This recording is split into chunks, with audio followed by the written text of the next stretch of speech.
I love you very much. کتنے سالوں بعد وہ یوں بے اختیار ہو کر ان کے گلے لگا تھا۔ اس ایک پیار بھرے لمس کے لیے شمع کچھ بھی کرنے کو تیار تھیں، جبکہ ان سے کچھ فاصلے پر کھڑے خطاب صاحب بری طرح الجھ گئے تھے۔ اگلے ہی دن وہ نیرہ کے سامنے بیٹھی تھی۔ دیکھیے، میں ابھی تو کچھ نہیں کہہ سکتی، رومیہ کے ابو آئیں گے تو میں ان سے بات کر کے ہی آپ کو جواب دے سکوں گی۔ ٹھیک ہے، ہمیں آپ کی ہاں کا انتظار رہے گا، شمع نے پر یقین انداز میں کہا۔ ساری بات سن کر پرویز صاحب نے انہیں ایسے دیکھا جیسے ان کا دماغ خراب ہو گیا ہو۔ تم حواسوں میں تو ہو، ایسا سوچا بھی کیسے تم نے؟ پرویز صاحب کے غصیلے انداز پر نیرہ کے ماتھے پر بل پڑ گئے۔ میں حواسوں میں ہوں، اسی لیے ایسی باتیں کر رہی ہوں۔ میں آپ کی طرح اپنی بیٹی کی دشمن نہیں ہوں۔ ایسے رشتے کو ٹھکرانا کفران نعمت ہوتا ہے۔ اکلوتا بیٹا ہے ان کا، صاحب جائیداد ہے، خوبصورت پڑھا لکھا خاندانی۔ اور تمہیں ہو کیا گیا ہے نیرہ؟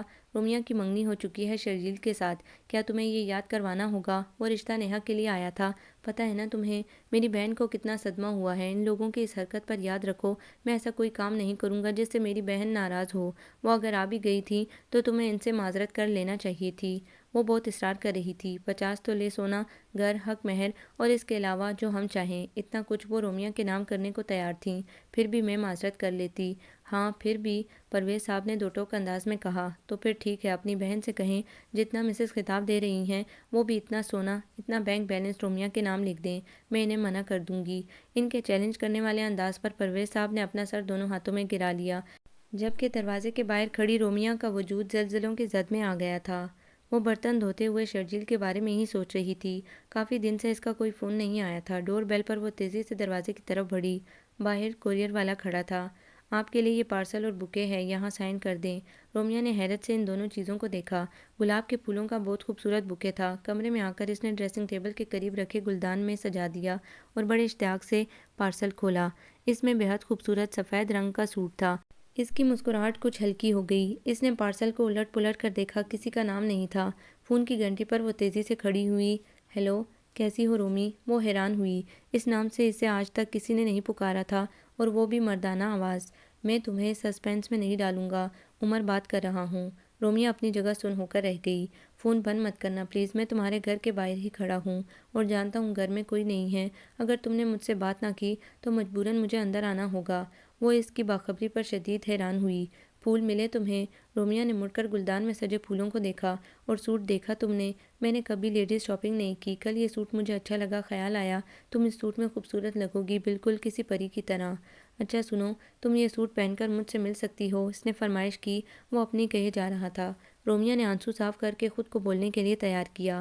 آپ پلیز یہ سب مت کریں، میں اپنے کزن سے انگیجڈ ہوں اور اپنے منگیتر کو پسند بھی کرتی ہوں، میں اس کے علاوہ کسی سے شادی نہیں کرنا چاہتی، آپ پلیز۔ کچھ دیر کے لیے خاموشی چھا گئی، اور جب دوبارہ آواز آئی تو اس میں نرمی غائب تھی۔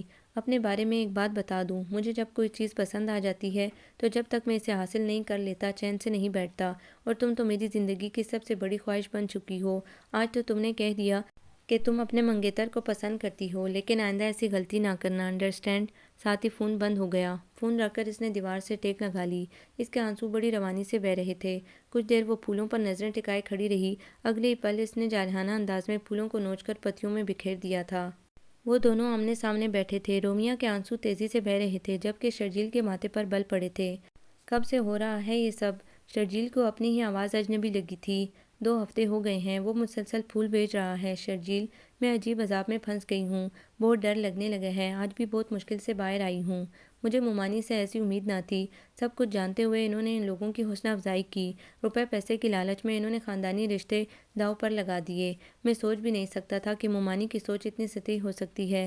اس کے لہجے میں اتنی تلخی اور کڑواہٹ تھی کہ رومیہ سر جھکا کر رہ گئی۔ قصور تمہارا بھی ہے، تمہاری کوئی کمزوری ہوگی جو وہ عمر خطاب اس حد تک پہنچا ہے، پہلی دفعہ ہی تمہیں ایک تھپڑ لگا دینا چاہیے تھا۔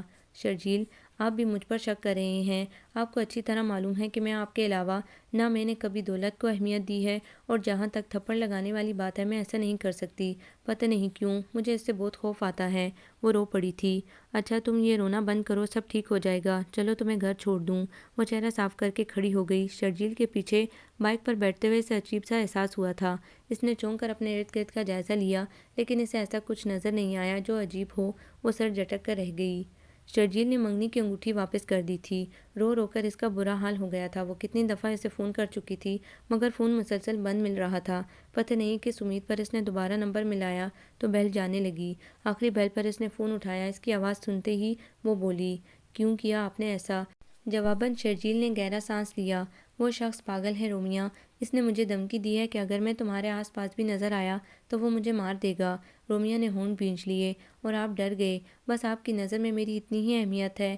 شرجیل نے اس بات کا فوری کوئی جواب نہیں دیا، پھر ٹھہر کر بولا، مجھے دبئی میں جاب مل گئی ہے۔ شرجیل نے اس بات کا جواب نہیں دیا تھا۔ رومیہ نے فون بند کر دیا تھا۔ اب سننے کو کچھ نہیں بچا تھا۔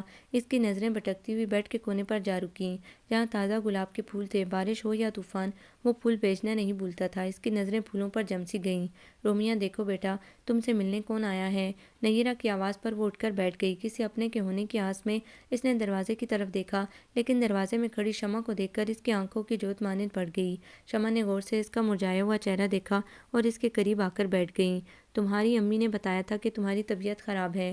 میں نے سوچا اپنی بیٹی کا حال احوال ہی پوچھ لوں۔ انہوں نے مسکرا کر اس کے ہاتھ پر اپنا ہاتھ رکھا۔ میں پہلے بھی کئی بار آ چکی ہوں، لیکن تمہاری امی اور پاپا نے اب ہاں کی ہے اور اب میں تمہاری اجازت لینے آئی ہوں۔ بیٹا، مجھے خالی ہاتھ نہ لوٹانا۔ عمر ہمارا اکلوتا بیٹا ہے۔ ہم نے بہت سال اس کے بغیر گزارے ہیں۔ اب اتنے سالوں بعد وہ ہمارے پاس آیا ہے۔ اب کی بار رومیہ نے نظریں اٹھا کر انہیں دیکھا۔ بیٹا، اگر تم نے اسے شادی نہ کی تو وہ پھر ہمیں چھوڑ کر چلا جائے گا۔ آخر میں ان کی آواز بھرا گئی تھی۔ رومیہ اسی طرح کسی جنبش کی انہیں دیکھتی رہی۔ عمر تم سے بہت محبت کرتا ہے، انہوں نے اس کے گال کو چھو کر کہا، لیکن میں اس سے نفرت کرتی ہوں۔ اس کے کہنے پر شمع نے حیرت سے اسے دیکھا۔ جی ہاں، میں آپ کے بیٹے سے شدید نفرت کرتی ہوں۔ کیا سمجھتے ہیں آپ لوگ؟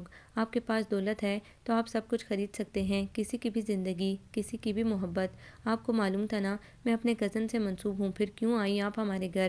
اور آپ کا وہ شدت پسند بیٹا، کیا کیا اس نے؟ میرے کزن کو اغوا کر لیا، گن پوائنٹ پر اسے مجبور کیا کہ مجھے چھوڑ دے۔ شمع کے چہرے پر ایک رنگ آ رہا تھا، ایک جا رہا تھا۔ وہ اسے دھمکی دے کر مجبور کر سکتا ہے، مجھے نہیں۔ وہ اپنی دولت سے میری محبت نہیں خرید سکتا۔ اس کے الفاظ کی طرح اس کا لہجہ بھی سخت تھا۔ شمع نے پریشانی سے اسے دیکھا۔ ایسا مت کہو بیٹا۔ ان کا لہجہ ملتجی ہو گیا۔ میں مانتی ہوں اس نے غلط کیا، لیکن جو بھی کیا تمہاری محبت میں کیا۔ مجھ پر ترس کھاؤ بیٹا، میری ممتا کی خاطر ہاں کر دو۔ ہم سب تمہیں بہت محبت دیں گے، سر آنکھوں پر بٹھا کر رکھیں گے، پلیز بیٹا۔ انہوں نے اس کے آگے ہاتھ جوڑ دیے تھے، لیکن وہ اس وقت بالکل بد لحاظ ہو گئی تھی۔ نیرا تیزی سے آگے بڑھی اور ان کے ہاتھ کھول دیے۔ آپ پلیز ہمیں شرمندہ نہ کریں، رومیہ ابھی پریشان ہے، میں اسے سمجھا لوں گی، آپ اطمینان تو رکھیں۔ وہ کھڑی ہو گئی۔ انہوں نے نم آنکھوں سے اسے دیکھا اور کمرے سے نکل گئیں۔ ان کے جانے کے بعد نیرا نے اسے بہت سمجھایا، پیار سے، غصے سے، لیکن اس کی نہ ہاں میں تبدیل نہ ہوئی۔ اس بات کو ایک ہفتہ گزر گیا تھا۔ پھولوں کا سلسلہ اس کے انکار کے بعد بھی جاری تھا۔ آج وہ کافی دنوں بعد کالج گئی تھی۔ کالج میں بھی اس کی طبیعت اکتائی ہوئی رہی۔ واپسی میں وہ مرے مرے قدموں سے بس اسٹاپ کی طرف جا رہی تھی کہ ایک گاڑی بالکل اس کے قریب آ کر رکی۔ اس نے ذرا سا سر گھما کر دیکھا اور اگلے ہی لمحے وہ ٹھٹک کر رک گئی۔ وہ اپنی طرف کا دروازہ کھول کر باہر نکلا اور گھوم کر اس کے سامنے آ کر کھڑا ہوا۔ غصے کی لہر اس کے پورے وجود میں دوڑ گئی۔ آج پہلی بار اسے خوف کے بجائے غصہ آیا۔ تم مجھ سے شادی کیوں نہیں کرنا چاہتی؟ غصے میں بھرا عمر اس کے سامنے تھا۔ رومیہ نے نظریں اٹھا کر اس کا چہرہ دیکھا۔ میں آپ سے کوئی بات نہیں کرنا چاہتی، راستہ چھوڑیں میرا۔ اس نے کہتے ہوئے ایک طرف سے نکلنا چاہا، وہ پھر اس کے سامنے آ گیا۔ مجھے میرے سوال کا جواب چاہیے۔ رومیہ نے ایک نفرت بھری نظر اس پر ڈالی اور زور کا ایک تھپڑ اس کے منہ پر دے مارا۔ یہ تھپڑ مجھے پہلے ہی لگا دینا چاہیے تھا تاکہ تمہاری اتنی جرأت نہ ہوتی۔ تم نے میری خاموشی کا بہت غلط فائدہ اٹھایا ہے۔ دوبارہ کبھی میرے راستے میں مت آنا، مجھے نفرت ہے تم سے۔ اس کے آخری جملے پر عمر کی آنکھوں میں چنگاریاں سی بھرنے لگیں۔ یکدم اس نے سختی سے رومیہ کا بازو تھاما اور اسے سنبھلنے کا موقع دیے بغیر گاڑی کا دروازہ کھول کر اسے اندر دھکا دیا۔ اس سے پہلے کہ وہ سنبھلتی، اس نے طوفانی انداز میں گاڑی چلا دی۔ گاڑی کو انجان راستوں پر بھاگتے دیکھ کر وہ چیخی، گاڑی روکو۔ اس نے اسٹیئرنگ پر ہاتھ مارا لیکن وہ ناکام رہی تھی۔ گاڑی روکو ورنہ میں کود جاؤں گی۔ اس نے دروازہ کھولنے کی کوشش کی لیکن گاڑی کے دروازے لاک تھے۔ کچھ دور جا کر گاڑی رک گئی۔ وہ کوئی پہاڑی علاقہ تھا جس پر کوئی ریسٹ ہاؤس بنا ہوا تھا۔ اتر کر وہ اس کی طرف آیا، دروازہ کھول کر اس کا بازو پکڑا اور ایک جھٹکے سے باہر کھینچا اور پھر اور یوں ہی کھینچتے ہوئے ریسٹ ہاؤس کی طرف لے جانے لگا۔ اندر پہنچ کر اس نے اس کا بازو چھوڑا اور دروازہ لاک کر کے اس کی طرف مڑا۔ تم شاید جانتی نہیں ہو، آج تک کبھی مجھ پر کسی نے ہاتھ نہیں اٹھایا۔ تمہاری جگہ اگر کوئی اور ہوتا تو میں اس کا ہاتھ توڑ دیتا، لیکن تم… وہ اشتعال سے بولا، پھر 2 قدم چل کر اس کے سامنے آ کر کھڑا ہوا۔ میں تم سے محبت کرتا ہوں، تم سے شادی کرنا چاہتا ہوں۔ کیا مسئلہ ہے اس میں؟ اس کو قریب آتے دیکھ کر وہ پھر گھبرا گئی تھی مگر ہمت کر کے بولی، آپ کو کیا لگتا ہے آپ کی اس حرکت سے میں ڈر جاؤں گی؟ خوف اور لالچ سے جس طرح آپ نے میرے کزن کو مجھ سے دور کر دیا، کیا سمجھتے ہیں کہ ان چیزوں سے مجھے بھی قابو کر لیں گے؟ ہرگز نہیں، میں کبھی آپ کی بات نہیں مانوں گی۔ بے شک آپ مجھے جان سے مار دیں، میں ہرگز آپ سے شادی نہیں کروں گی، اور اگر آپ نے کوئی اور حرکت کرنے کی کوشش کی تو میں اپنی جان خود بھی لے سکتی ہوں۔ آپ اس قابل ہی نہیں ہیں کہ آپ سے محبت کی جائے۔ رومیہ کی بات پر عمر نے دونوں بازوں سے اسے تھام لیا۔ رومیہ کے چہرے کا رنگ اڑ گیا۔ میں تمہیں یہاں لے کر آیا ہوں تو تمہیں کیا لگتا ہے میرا ارادہ غلط ہے؟ وہ اس کی آنکھوں میں دیکھتے ہوئے بولا، تم میرے لیے بہت قابل احترام ہو، میں تم پر کوئی بری نظر برداشت نہیں کر سکتا، تو میں خود کس طرح تمہارے ساتھ برا کر سکتا ہوں؟ رومیہ نے کوئی جواب نہیں دیا۔ وہ اسے بازو سے پکڑے پیچھے دھکیلنے لگا، یہاں تک کہ وہ پیچھے رکھے صوفے سے ٹکرا کر اس پر گر گئی، پھر خود گھٹنوں کے بل اس کے سامنے بیٹھ گیا۔ تم مجھ سے شادی کر لو رومی۔ وہ اس کے قدموں میں بیٹھ کر التجا کر رہا تھا۔ میں تمہیں بہت خوش رکھوں گا رومی، دنیا کی ہر خوشی دوں گا، جو تم کہو، جیسے تم کہو، میں سب کروں گا تمہارے لیے۔ وہ تھوڑی دیر تک یوں ہی بیٹھا رہا، پھر کھڑکی کے پاس جا کر کھڑا ہو گیا۔ میں نے زندگی میں جس چیز کی خواہش کی حاصل کر لی، لیکن تم چیز نہیں ہو، میری زندگی کی سب سے بڑی خوشی ہو۔ میں تمہیں حاصل کرنا نہیں پانا چاہتا ہوں، میں تم سے بہت محبت کرتا ہوں۔ رومیہ اٹھ کر اس سے کچھ فاصلے پر جا کر کھڑی ہو گئی۔ کتنی محبت کرتے ہیں آپ مجھ سے؟ عمر نے چونک کر پیچھے دیکھا، خود سے بھی زیادہ۔ کیا کر سکتے ہیں میرے لیے؟ سب کچھ، جو تم کہو۔ رومیہ کے چہرے پر عجیب سی مسکراہٹ نمودار ہوئی۔ اس نے کھڑکی سے باہر دیکھا، یہ پہاڑی دیکھ رہے ہیں، اس سے کود جائیں۔ رومیہ نے غور سے اس کا چہرہ دیکھا۔ وہ تھوڑی دیر تک یوں ہی اسے دیکھتا رہا جیسے اسے اپنی نظروں میں محفوظ کر رہا ہو، پھر دروازہ کھول کر باہر نکل گیا۔ وہ کئی راتوں تک سو نہیں سکی تھی۔ جیسے ہی آنکھ بند کرتی اس کا چہرہ سامنے آ جاتا، آنکھیں کھلتی تو ہر جگہ وہی کھڑا نظر آتا۔ سارا دن چپ بیٹھی رہتی، کبھی رونے لگتی، کبھی مدہوش ہو کر چلانے لگتی۔ نیرہ اور پرویز صاحب رومیہ کی اس حالت سے بہت پریشان تھے۔ انہیں لگتا ان کی بیٹی کو کسی کی نظر لگ گئی ہے۔ خوشیاں روٹتی جا رہی تھیں، لیکن قدرت کے آگے کسی کا زور نہیں چلتا۔ عمر مر گیا تھا اور اسے خون میں لت پت بے حس و حرکت دیکھ کر خطاب صاحب کے دل کی دھڑکن بند ہو گئی۔ شمع امریکہ شفٹ ہو گئی۔ پرویز صاحب رومیہ کو لے کر تعزیت کے لیے گئے تھے، مگر سردارہ نے ان سے اچھا سلوک نہیں کیا۔ سردارہ نے رومیہ کو عمر کی قاتل کہا۔ وہ اپنے آپ میں نہیں تھی، رومیہ کو اس نے دل کھول کر بددعائیں دی تھیں۔ اس کی وجہ سے ان کے گھر کی خوشیاں اجڑ گئی تھیں۔ 4 سال گزر گئے تھے، وہ سنبھل ضرور گئی تھی، مگر بھولی ہرگز نہیں تھی۔ شرجیل بھی دبئی سے لوٹ آیا تھا اور رومیہ سے شادی کے خواہاں تھا، مگر رومیہ نے صاف انکار کر دیا تھا کہ اب اس کی زندگی میں شرجیل کے لیے کوئی جگہ نہیں رہی۔ پرویز صاحب اور نیرہ سمیت خود شرجیل نے بھی اسے راضی کرنے کی بہت کوشش کی، مگر ہر بار اس نے سختی سے منع کر دیا۔ آئندہ اس موضوع کو چھیڑنے سے بھی سختی سے منع کر دیا تھا۔ اس کے دل میں شرجیل جیسے لالچی اور بزدل انسان کی کوئی گنجائش نہیں تھی۔ السلام علیکم، شیزا نے مسکراتے ہوئے سلام کیا۔ تم آفس نہیں آئی؟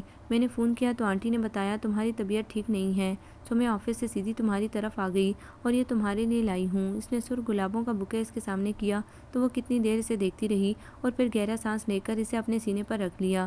تبھی نیرہ ٹرالی لے کر اندر داخل ہوئی۔ بیٹا تم دوست ہو اس کی، سمجھاؤ اسے اب شادی کر لے۔ ہماری تو یہ سنتی نہیں، ماں باپ ساری عمر تو ساتھ نہیں رہتے، اتنا اچھا رشتہ گھر میں موجود ہے، اس کی پھپھو کا بیٹا۔ امی پلیز، رومیہ نے ان کی بات کاٹی۔ نیرہ گہرا سانس لے کر باہر نکل گئی۔ شیزا اسے دیکھنے لگی۔ تم کیوں کر رہی ہو ایسا؟ کیا تم کسی کو پسند کرتی ہو؟ رومیہ نے گہرا سانس لیا جیسے کوئی بوجھ سینے سے ہٹانا چاہتی ہو۔ شیزا اور رومیہ 3 سال سے ایک ساتھ جاب کر رہی تھیں، دونوں میں بہت بے تکلفی تھی۔ شیزا بہت مخلص دوست تھی، سو رومیہ نے آج اسے سب کچھ بتانے کا فیصلہ کر لیا۔ شیزا تم نے کبھی کسی سے نفرت کی ہے؟ نہیں۔ شیزا نے حیرت سے اسے دیکھا۔ میں نے کی ہے اور بے انتہا کی ہے، اور جانتی ہو نفرت کی انتہا کیا ہوتی ہے؟ شیزا ایکٹک اس کا چہرہ دیکھ رہی تھی۔ نفرت کی انتہا محبت ہوتی ہے۔ میں نے جس شخص سے نفرت کی مجھے اسی سے محبت ہو گئی، بے حد محبت، لیکن اس وقت جب وہ نہیں رہا۔ کیا مطلب؟ بہت غور سے سنتی شیزا نے حیرت سے پوچھا۔ وہ اس دنیا میں نہیں رہا اب، اور شیزا اپنی جگہ سے اچھل پڑی۔ ایک شخص جو مر چکا ہے، تم اس کے لیے اپنی زندگی برباد کر رہی ہو؟ شیزا اسے یوں دیکھ رہی تھی جیسے اس کی دماغی حالت پر شک ہو۔ میں جان بوجھ کر ایسا نہیں کر رہی شیزا، وہ شخص بہت عجیب تھا، ایک جنون دیکھا ہے میں نے اس کی آنکھوں میں، اور مجھے لگتا ہے جیسے مرتے مرتے وہ اپنا جنون میرے اندر منتقل کر گیا ہے۔ میں نے اس کی محبت کی ناقدری کی ہے، مگر اب میں ساری زندگی اس کی محبت کے نام پر گزارنا چاہتی ہوں۔ یہ سزا میں نے خود اپنے لیے چنی ہے، کیونکہ وہ میری وجہ سے مرا ہے۔ شیزا وہ کتنی دیر تک اس کا چہرہ دیکھتی رہی، اس کی آنکھوں میں الجھن الجھن تہ رہی تھی۔ محبت کو کبھی آزمانا نہیں چاہیے، لیکن مجھ سے یہ غلطی ہو گئی۔ میں نے اس سے کہا اگر تم مجھ سے محبت کرتے ہو تو اس پہاڑی سے کود جاؤ، اور وہ کود گیا۔ شیزا، میرے کہنے پر اس نے جان دے دی۔ کوئی کرتا ہے اتنی محبت؟ رومیہ نے شیزا کی طرف دیکھ کر سوال کیا، جبکہ وہ رومیہ کو ایسے دیکھ رہی تھی جیسے پہلی بار دیکھ رہی ہو۔ اس آدمی کا نام کیا تھا؟ یہ سوال کرتے ہوئے شیزا کا رواں رواں جواب کا منتظر تھا۔ عمر خطاب، اور شیزا کا پورا وجود زلزلے کی زد میں آ گیا تھا۔ تم سے کس نے کہا وہ مر گیا ہے؟ شیزا کی آواز سرگوشی سے زیادہ نہ تھی۔ اس کی بوا جی نے، میں گئی تھی اس کے گھر، اس کے والد کی بھی ڈیتھ ہو گئی۔ شیزا نے ہونٹ بھینج لیے۔ ہیلو برو، کیسے ہو؟ میں ٹھیک ہوں، تم بتاؤ تم نے بوا سے کیا کہا ہے؟ وہ پریشان ہے۔ وہ میں آپ کو بعد میں بتاؤں گی، پہلے آپ یہ بتائیں آپ کی رومی کا اصل نام کیا ہے؟ عمر کی دل کی دھڑکن تیز ہوئی تھی۔ ایک عرصے بعد کسی کے منہ سے اس کا ذکر سنا تھا۔ رومیہ، اس کے نام لینے پر شمع نے چونک کر دیکھا۔ برو، آپ پاکستان آ جائیں، میں آپ کو ایک لڑکی سے ملوانا چاہتی ہوں۔ 3 دن بعد میری سالگرہ ہے، میں آپ کا انتظار کروں گی۔ آپ کی زندگی کی سب سے بڑی خوشی میرے پاس ہے۔ اس کی کچھ سنے بغیر اس نے فون بند کر دیا تھا۔ عمر بری طرح الجھ گیا تھا۔ اسی الجھن بھرے انداز میں اس نے سردارہ کی طرف دیکھا جنہوں نے اس کے سامنے ہاتھ جوڑ دیے تھے۔ وہ اور شمع حیرت سے انہیں دیکھنے لگے۔ بیٹا، میں تمہاری مجرم ہوں، مجھے سزا دو۔ اس نے سردارہ کے دونوں ہاتھ تھام لیے اور پھر اس نے جو حقیقت بتائی، دونوں ماں بیٹے ساکت رہ گئے۔ سردارہ، کیوں کیا تم نے ایسا؟ شمع غصے سے پھٹ پڑی۔ میری سمجھ میں نہیں آ رہا تھا بھابھی، بابا کومے میں تھے، آپ کو اپنا ہوش نہیں تھا، خطاب بھائی اس دنیا میں نہیں تھے۔ ڈاکٹرز نے جواب دے دیا تھا کہ پتہ نہیں کب انہیں ہوش آتا۔ مجھے یہ ڈر تھا کہ وہ لڑکی دوبارہ سامنے آئی اور پھر شادی کے لیے نہ مانی تو پتہ نہیں بابا پھر کیا کر دیں۔ اسی لیے میں نے بابا سے کہہ دیا کہ وہ اس دنیا میں نہیں رہی، کہ نہ وہ ہوگی نہ بابا کوئی الٹی سیدھی حرکت کریں گے، اور اس سے بھی کہہ دیا کہ بابا مر گئے۔ میں نے آپ دونوں کی بہتری کے لیے ایسا کیا تھا، میں نہیں جانتی تھی کہ وہ لڑکی بھی بابا سے۔ عمر، میرے بچے مجھے معاف کر دو۔ سردارہ نے ایک بار پھر عمر کے آگے ہاتھ جوڑ دیے۔ شیزا پلیز یار، میرا بالکل موڈ نہیں، تمہارے موڈ کی ایسی کی تیسی۔ میں اپنی برتھ ڈے پر خاص طور پر تمہیں لینے آئی ہوں، اور تم ہو کہ نخرے کیے جا رہی ہو۔ چلو شاباش، تیار ہو جاؤ، میں انکل آنٹی کو بھی ساتھ لے کر جا رہی ہوں۔ شیزا کی سالگرہ تھی، اس کا موڈ نہیں تھا، مگر وہ خود اسے لینے آئی تھی، ناچار اسے راضی ہونا پڑا۔ تیار ہونے کے لیے اٹھی تو شیزا بولی، سفید رنگ پہننا، اور الماری کی طرف بڑھتا ہوا اس کا ہاتھ ایک لمحے کو رک گیا تھا۔ اس نے پلٹ کر شیزا کی طرف دیکھا، لیکن وہ کمرے سے جا چکی تھی۔ وہ کتنی دیر یوں ہی کھڑی رہی، اس کی آنکھوں میں آنسو آ گئے۔ آنسو صاف کر کے اس نے سفید سوٹ نکالا جو 5 سال پہلے کسی نے بڑے پیار سے اسے بھیجا تھا۔ شیزا کے گھر میں کافی رونق تھی، اس کا دل عجیب سے انداز میں دھڑک رہا تھا۔ امی، میں شیزا کے پاس جا رہی ہوں۔ وہ لانچ سے اٹھ کر اندر لاؤنج کی طرف بڑھی تھی کہ ایک آواز پر اسے رکنا پڑا۔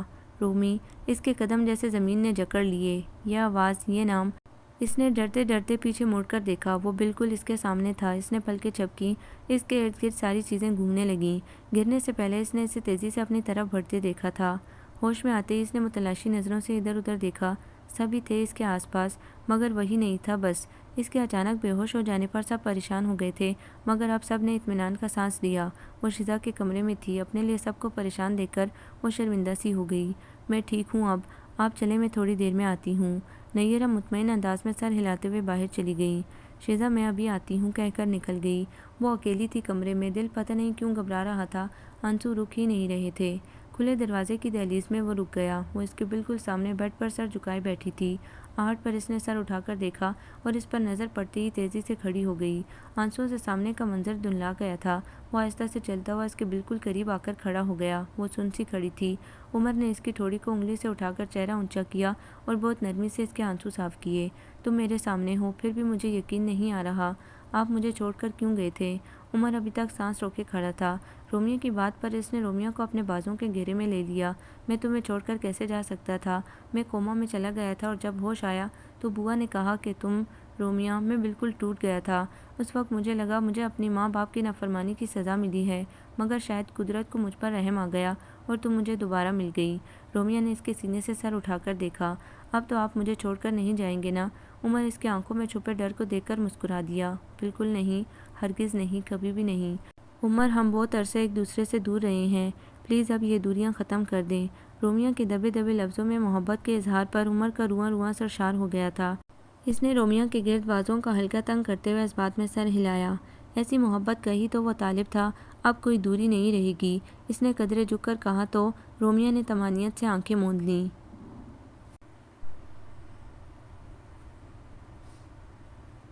آپ کو یہ ناول کیسا لگا کمنٹس میں اپنی رائے ضرور دیں. ہمارے چینل کو لائک کریں، سبسکرائب کریں، شیئر کریں.